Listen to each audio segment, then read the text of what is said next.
दोस्तों, क्या हाल चाल है आप सभी के। उम्मीद है आप सभी की तैयारी अच्छे से चल रही होगी। और किसी ने मुझे मैसेज किया था कि सर ब्रह्मपुत्रा रिवर पर कुछ कन्फ्यूजन होता है, तो मैंने सोचा आपको गूगल से सर्च करके विकिपीडिया से दिखाऊं ब्रह्मपुत्रा।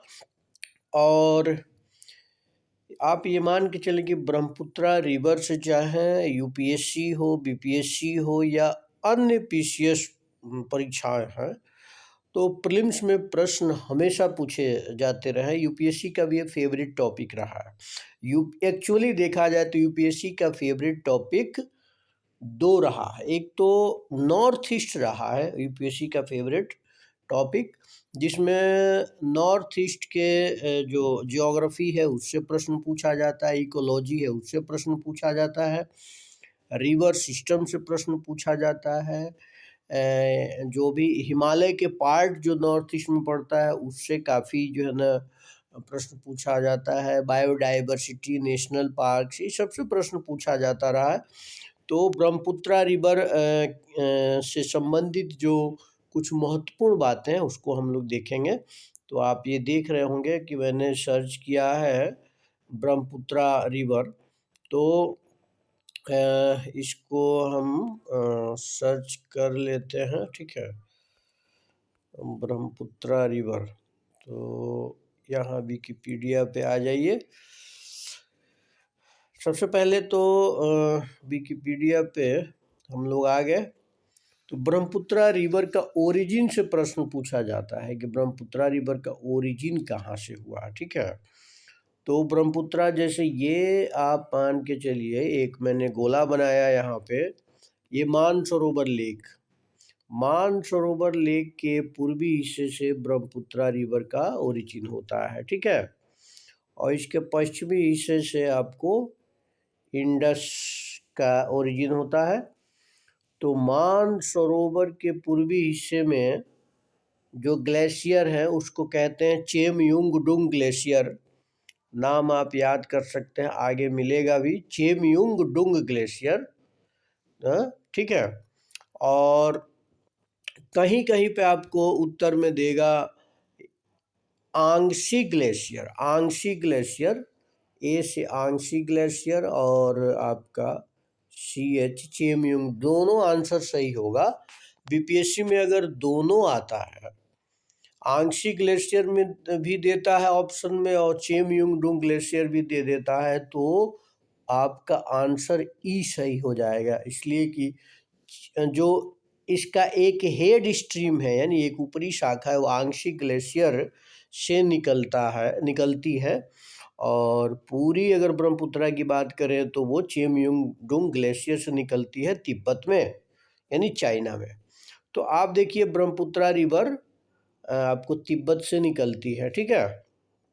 और तिब्बत में कहाँ से निकलती है, फिर से एक नाम रिपीट करें, चेमयुंगडुंग ग्लेशियर, ठीक है। बहुत ही इम्पोर्टेंट रिवर है। और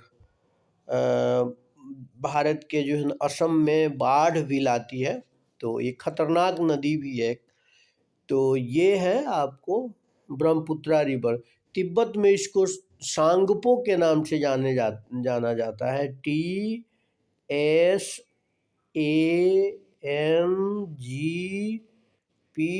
सांगपो के नाम से जानते हैं किसको, ब्रह्मपुत्रा रिवर को तिब्बत में सांगपो के नाम से जाना जाता है, ठीक है। या यारलुंग जांगपो, यारलुंग सांगपो या जांगपो के नाम से जाना जाता है। बीपीएससी में प्रश्न में पूछा गया था, आप ये देखें यहाँ पे लिखा भी है, the Brahmaputra is a trans boundary river which flows through Tibet, north east India and Bangladesh. It is also known as the Yarlung Zangbo या सांगपो इन तिब्बत, या केवल सांगपो इन तिब्बत। बीपीएससी में पूरा नाम दिया था यारलुंग जांगपो, ठीक है।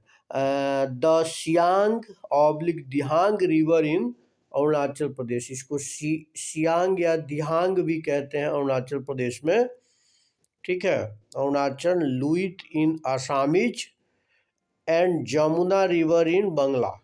यानी बांग्लादेश में इसको जमुना के नाम से जानते हैं। ठीक है, कई नाम हो गए, देख लो।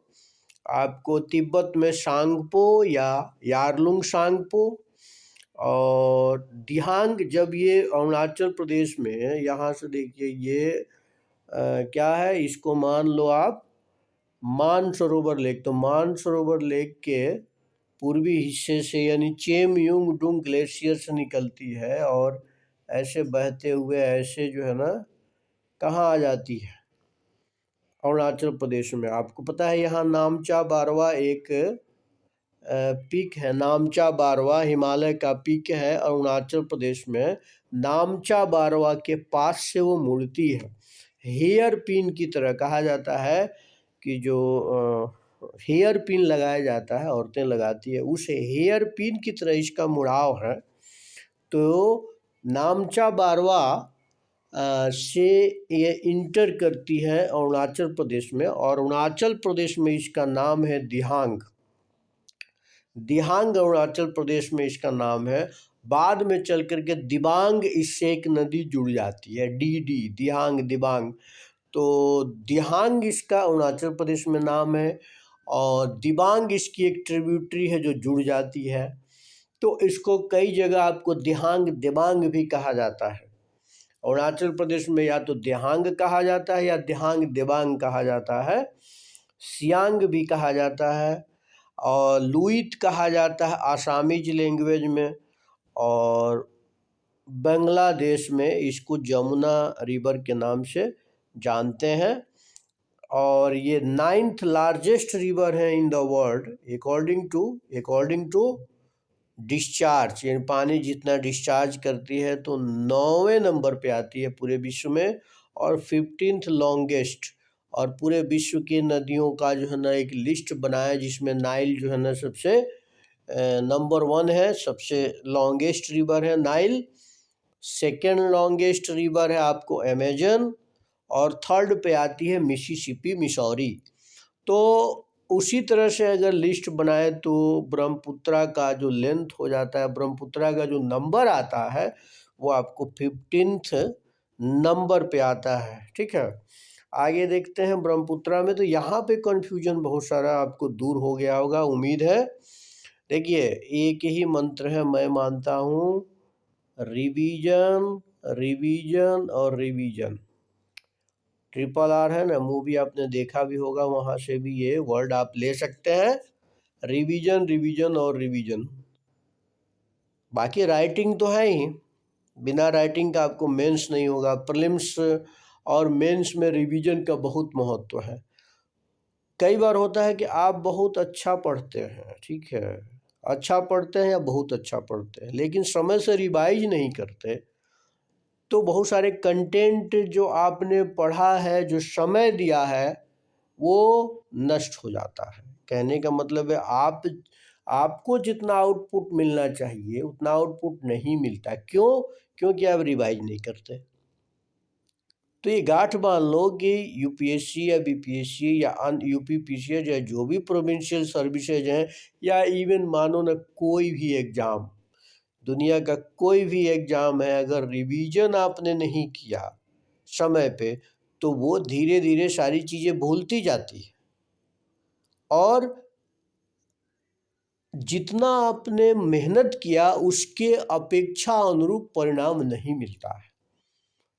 तो क्या करें? रिवीजन करें। मान लीजिए कि आपने एक सप्ताह के अंदर जो कुछ भी पढ़ा है, एक सप्ताह के अंदर जो कुछ भी पढ़ा है, उसको सुबह में 1 घंटे में आप रिवाइज कर लीजिए।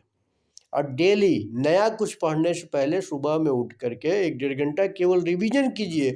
और रिवीजन का मतलब FR होता है, फास्ट रिवीजन। ये नहीं कि धीरे धीरे जो है ना, जितना पढ़ने में समय लगा है उतना ही समय लगा रिवीजन में, तो उस रिवीजन का क्या मतलब है? कोई मतलब नहीं है उस रिवीजन का।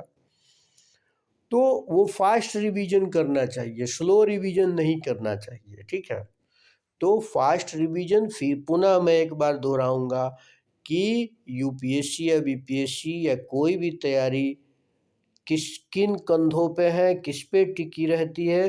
रिवीजन, रिवीजन एंड रिवीजन, यानी RRR।